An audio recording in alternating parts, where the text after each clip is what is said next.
Assalamualaikum warahmatullahi wabarakatuh. Alhamdulillah wa syukrulillah wa bini'matillah la hawla wa la quwwata illa billah. Alhamdulillahilladzi an'ama alaina bini'matil iman wal islam. Rabbi shrah li sadri wa yassir li amri wahlul 'uqdatam min lisani yafqahu qawli. Kepada yang kami muliakan segenap jamaah Masjid Agung Batam yang dirahmati Allah Subhanahu wa taala.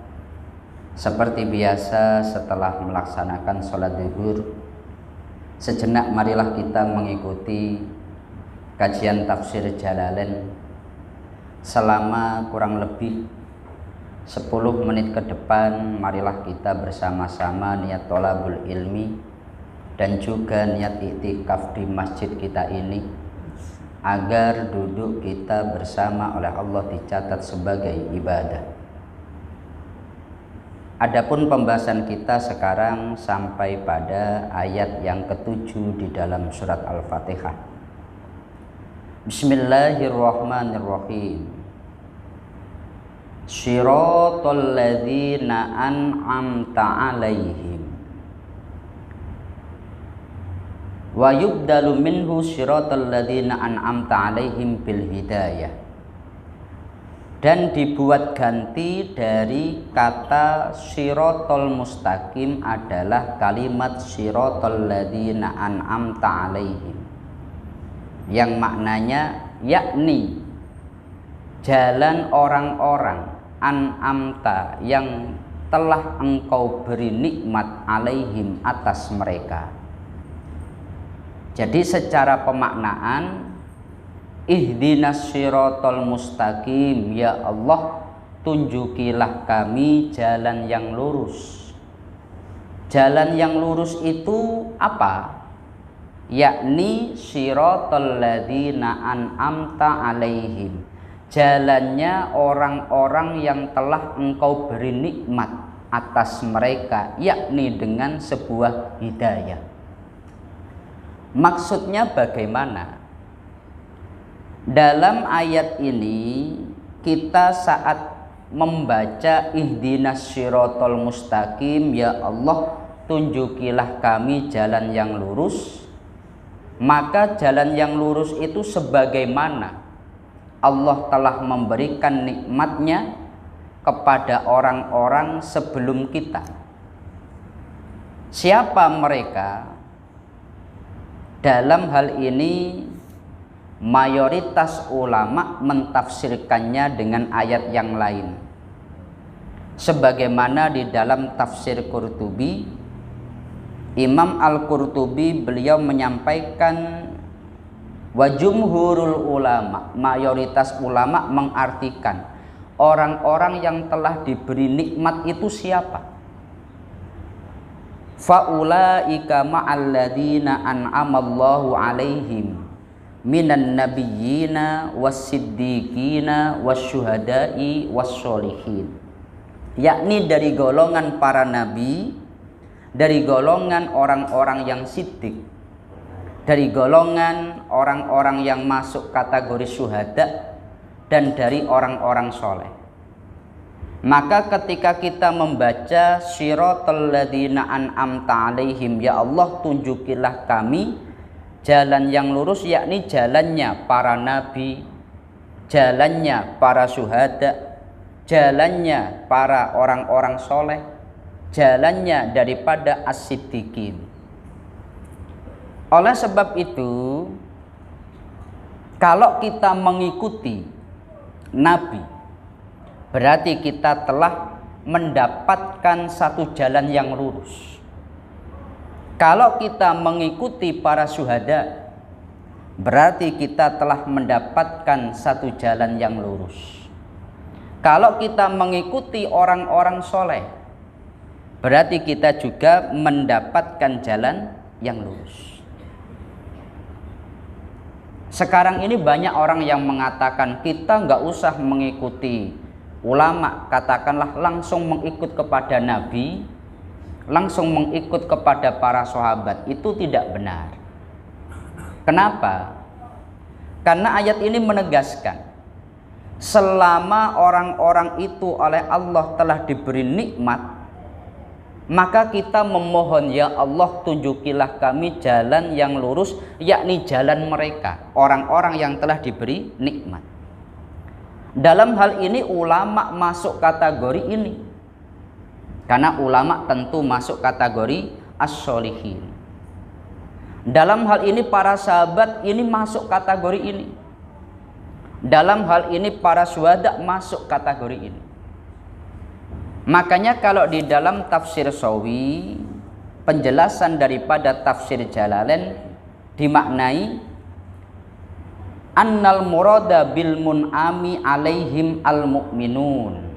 Yang dikehendaki dari orang-orang yang telah diberi nikmat ini siapa? Ini luas sekali, orang-orang mukmin.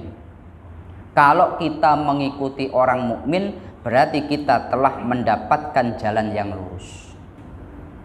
Oleh sebab itu kita jangan pernah ragu ketika kita dalam sebuah amaliyah kita itu mengikuti para ulama. Satu contoh, dalam hal ini ada Maulid Nabi Muhammad sallallahu alaihi wasallam, di mana secara sejarah pada masa Nabi nggak ada istilah acara Maulid, itu nggak ada. Isra Mi'raj itu nggak ada pada masa Nabi. Tahun baru Islam itu nggak ada pada masa Nabi. Tetapi ulama-ulama kita itu melakukannya. Tentu para ulama ini memiliki sekian dalil, sekian daripada referensi yang bisa dipertanggungjawabkan. Tapi bila kita mengikuti mereka, berarti kita sebetulnya telah siratal ladzina an'amta alaihim, mengikuti jalan orang-orang yang telah diberi nikmat oleh Allah Subhanahu wa ta'ala. Karena tidak semua perkara itu dilakukan Nabi. Satu contoh perkara yang tidak dilakukan Nabi, tapi itu dilakukan oleh para sahabat. Banyak dalam hal ini contohnya. Pada masa Nabi sholat Jumat itu azan cuma 1 kali. Tapi pada masa Utsman bin Affan sholat Jumat azan 2 kali. Dalam sejarah memang begitu, pada masa Nabi itu sholat Jumat azannya cuma 1 kali. Tapi pada masa Utsman dibuat 2 kali. Jelas ini tidak dilakukan Nabi. Tapi apakah dengan tidak dilakukan Nabi kemudian salah? Tentu tidak. Karena Rasulullah beliau menegaskan, alaikum bisunnati wa sunnatil khulafa ar-rasyidin. Ikutilah sunnahku dan sunnah daripada khulafa ar-rasyidin. Utsman masuk kategori itu. Pada masa Umar bin Khattab ini juga dibuat tarawih itu dengan 20 rakaat dan dibuat berjamaah dan dibuat di awal waktu. Nabi Muhammad itu tarawih di masjid hanya 3 kali atau 2 kali. Karena Rasulullah itu beliau biasanya sholat sunnah di rumah, sholat fardu baru di masjid. Khairu sholatikum fi buyutikum illal maktubat. Kalau kamu melakukan sholat lebih bagus di rumah kalian sendiri kecuali sholat fardu. Maka Rasulullah itu sholat qobliyah, sholat ba'diyah itu biasanya di rumah. Sholat tahajud itu di rumah. Di masjid itu kalau sholat fardu. Tiba-tiba di akhir hayat Rasulullah pada tanggal 25 Ramadan, Rasulullah malam-malam keluar ke masjid melaksanakan sholat. Melihat Rasulullah sholat, karena di masjid Nabi itu ada 300 orang ahli suffah. Mereka yang tinggal di masjid, mereka hidupnya di masjid karena nggak punya rumah, nggak punya keluarga. Mereka ya tinggalnya di masjid. Maka para sahabat mengikuti Rasulullah sholat semua. Tanggal 26 Nabi nggak keluar. Tanggal 27 Rasulullah keluar lagi ke masjid. Pada saat ini masjid semakin banyak sahabatnya, mereka ikut Nabi. Tanggal 29, karena tanggal 28 Rasulullah nggak keluar. tanggal 29 para sahabat sudah mulai mereka itu saling ngomong. Tanggal 25 ganjil, Rasulullah keluar. Tanggal 27 ganjil, Rasulullah keluar. Ini tanggal 29, ini juga ganjil. Ini Rasulullah nanti juga akan keluar sholat di masjid. Maka mulai awal malam para sahabat menunggu hadirnya Rasulullah untuk sholat di masjid. Ternyata sampai subuh Rasulullah enggak keluar. Kemudian pada saat subuh para sahabat tanya kepada Nabi, ya Rasulullah, kenapa tadi malam engkau tidak keluar untuk sholat bersama kita?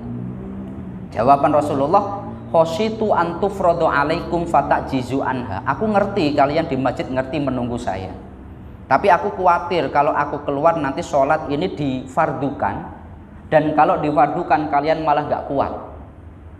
Maka sengaja Rasulullah gak keluar. Artinya Rasulullah itu sholat tarawih itu hanya 2 atau 3 kali, karena dalam riwayat yang lain itu tanggal 23 Rasulullah mulai keluar.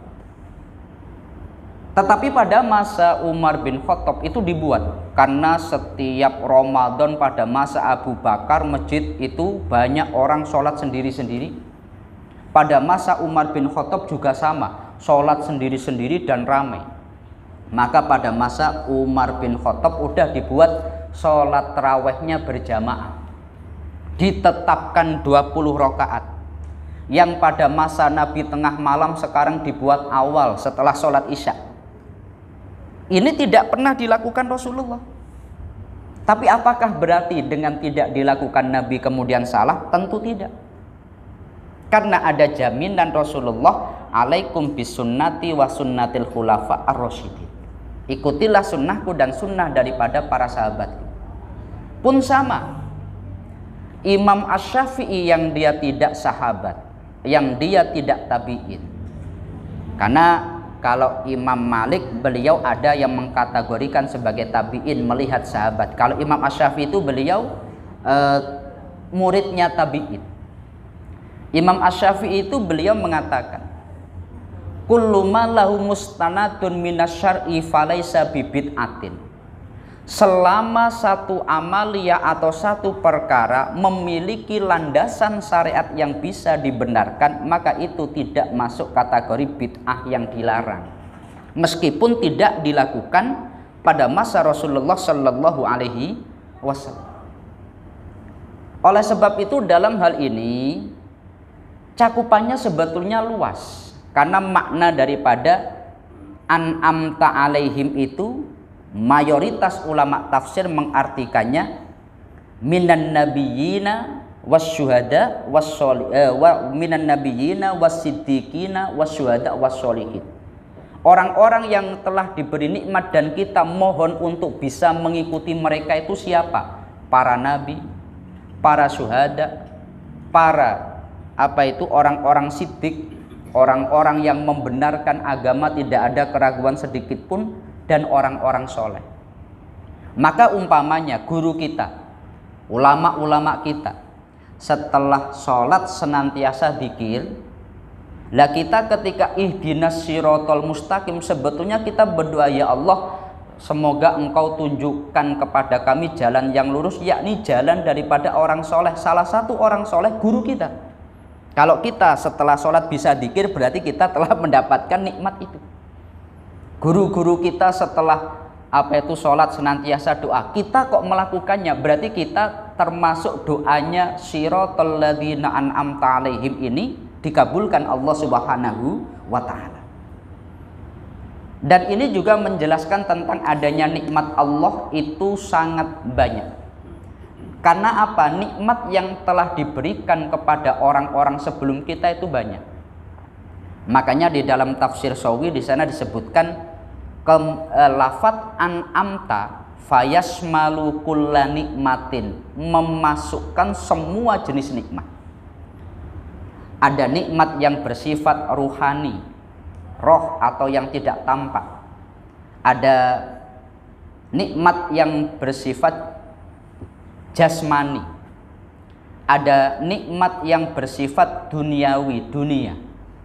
Ada nikmat yang bersifat ukhrawi. Ada nikmat yang sifatnya pemberian tanpa diminta.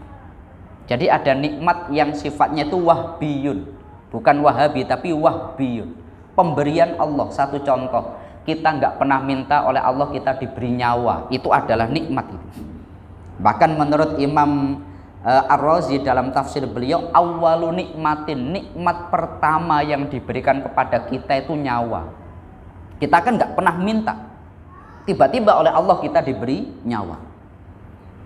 Oleh sebab itu Imam Al-Ghazali ekstrim. Kalau kamu merasa nggak dapat nikmat Allah, kamu merasa jadi orang paling miskin di dunia, kamu merasa jadi orang paling sial di dunia, hingga kamu merasa tidak mendapatkan nikmat Allah, datanglah kamu ke kuburan. Kamu lihat semua orang-orang yang mati itu, mereka semuanya hakikatnya pingin hidup, pingin punya nyawa kembali.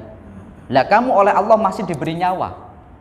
Artinya ini satu modal besar, bahwa kita dengan diberi nyawa itu telah diberi satu nikmat yang besar dari Allah Subhanahu wa ta'ala. Oleh sebab itu ketika kita membaca Shiratal ladzina an'amta alaihim, semua nikmat-nikmat yang telah Engkau berikan kepada orang-orang yang terdahulu sebelum kami, ya Allah, tunjukilah kami jalan yang lurus sebagaimana mereka. Maka ini adalah bagian daripada doa yang kita lantunkan setiap kali kita membaca surat Al-Fatihah.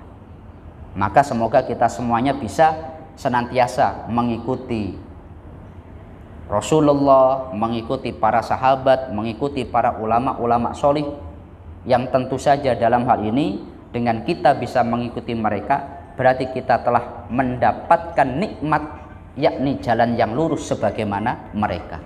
Semoga ini bermanfaat. Al-Fatihah. A'udzubillahi minasyaitonirrajim. Bismillahirrahmanirrahim. Alhamdulillahirabbil alamin, arrahmanirrahim, maliki yaumiddin. Iyyaka na'budu wa iyyaka nasta'in. Ihdinas siratal mustaqim, siratal ladzina an'amta 'alaihim ghairil maghdubi 'alaihim waladdallin. Amin. Demikian yang bisa kami sampaikan, kurang lebihnya dari kami mohon maaf. Akhirul qauli wallahul muwaffiq ila aqwamit thoriq. Wassalamualaikum warahmatullahi wabarakatuh.